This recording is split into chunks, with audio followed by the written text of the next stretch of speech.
নমস্কার বন্ধুরা, আবারও চলে এলাম আরও একটা নতুন রেসিপি। আজকে তোমাদের সাথে আমি শেয়ার করছি জর্দা সেমাই রেসিপি। সেমাই তো অনেক রকমই হয়, তার মধ্যে জর্দা সেমাই রেসিপিটা বানানোই একটু ঝামেলার। সেমাইটা বানানোর সময় মনে হয় যেন বেশি নরম হয়ে গেছে, আবার নামিয়ে রাখলে মনে হয় যেন শক্ত হয়ে গেছে। পারফেক্ট জর্দা সেমাই রেসিপি বানাতে এই টিপসগুলো ফলো করো, তবেই দেখবে সেমাই হবে ঝরঝরে।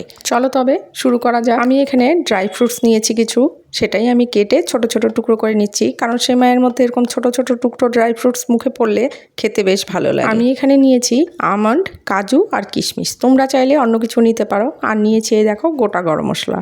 আর এটা হলো সেমাই। তোমরা সেমাইটা সবসময় একটু সরু নেওয়ার চেষ্টা করবে। এই সেমাইগুলো দিয়ে কিন্তু জর্দা সেমাই খুব ভালো হয়। সেমাইটাকে আমি হাত দিয়ে একটু ভালোভাবে ভেঙে নিচ্ছি, ছোট ছোট করে নিচ্ছি, তাতে কি হয় ভাজাটা ভালো হবে। আমি একটা কড়াই চাপিয়ে দিলাম, এতে আমি দিয়ে দিচ্ছি ঘি। এই দেখো আমি 2 টেবিল চামচ মতো এখানে ঘি দিয়েছি। দিয়ে এবারে আমি এতে ড্রাই ফ্রুটসগুলো একটু ভেজে নেব। খুব বেশি ভাজতে হবে না, হালকা একটু ভেজে নিলেই হয়ে যাবে। তো আমার এই দেখো ড্রাই ফ্রুটসগুলো ভাজা হয়ে গেছে। তো আমি এই কড়াইয়ের মধ্যেই আরও কিছুটা ঘি দিয়ে তার মধ্যে গোটা গরম মশলা, এলাচ, দারচিনি আর হলো তেজপাতা ফোড়নে দিয়ে আমি দিয়ে দিলাম সেমাইটা। এবার সেমাইটা আমি ভালোভাবে একটু হালকা আঁচে সুন্দর করে ভেজে নেব। আর আঁচটা অবশ্যই কিন্তু একদম লো ফ্লেম রাখতে হবে, নয়তো সেমাইটা কিন্তু পুড়ে যেতে পারে। সেমাইটা ভাজতে ভাজতে এদিকে আমি রেডি করে নিচ্ছি দুধটা। তো এর জন্য দিয়ে দিয়েছি আমি হাফ কাপ জল, হাফ কাপ চিনি। তোমরা চাইলে 1 কাপ চিনি দিতে পারো। আমাদের যেহেতু মিষ্টিটা কম খাই, তার জন্য মিষ্টিটা একটু কম দিয়েছি। আর দিয়েছি 1 কাপ দুধ। 100 গ্রাম সেমাইয়ে এখানে 200 গ্রাম চিনি কিন্তু লাগবেই। তো আমি চিনিটা একটু কম দিয়েছি, তোমরা কিন্তু 200 গ্রাম চিনি দেবে। এরপর দুধটা ভালোভাবে ফুটিয়ে রেডি করে নিতে হবে।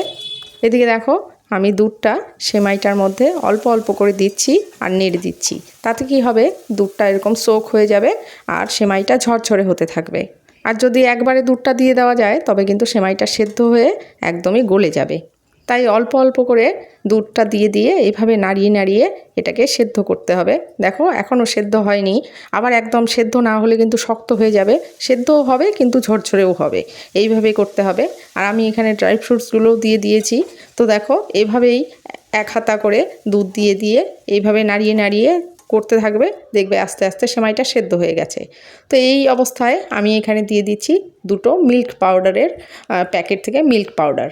মিল্ক পাউডারটা দিলে কি হয়, সেমাইটার টেস্টটা কিন্তু অনেক বেশি বেড়ে যায়। তোমরা এটা অবশ্যই দেবে, দিলে দেখবে এটার টেস্টটা অনেক বেশি বেড়ে যাবে।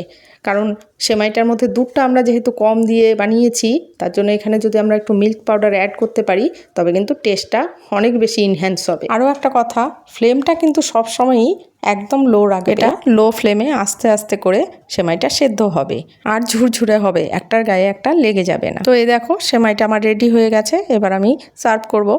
আর সেমাই বানাতে কিন্তু খুব বেশি সময় লাগে না, দেখলে অল্প সময়ের মধ্যেই কিন্তু এটা বানিয়ে ফেলা যায়। তো ঈদে তো অবশ্যই স্পেশাল রেসিপি এটা তোমাদের হতেই পারে, সেমাই তো থাকতেই হয়। আর তাছাড়া বিকেলে টিফিনে বাচ্চাদের জন্যও কিন্তু চটজলদি এই টিফিনটা অবশ্যই বানিয়ে নিতে পারো, যে কোনো সময় কোনো রকম ঝামেলা ছাড়াই। কয়েকটা ইনগ্রিডিয়েন্টস দিয়েই কিন্তু এই সুন্দর একটা সেমাই ঘরেই আমরা যে কোনো সময় বানিয়ে নিতে পারি এবং খেতেও কিন্তু ভারী টেস্টি হয়। আজকের রেসিপিটা যদি ভালো লাগে তবে অবশ্যই একটা লাইক করো আর চ্যানেলটা সাবস্ক্রাইব করতে ভুলো না।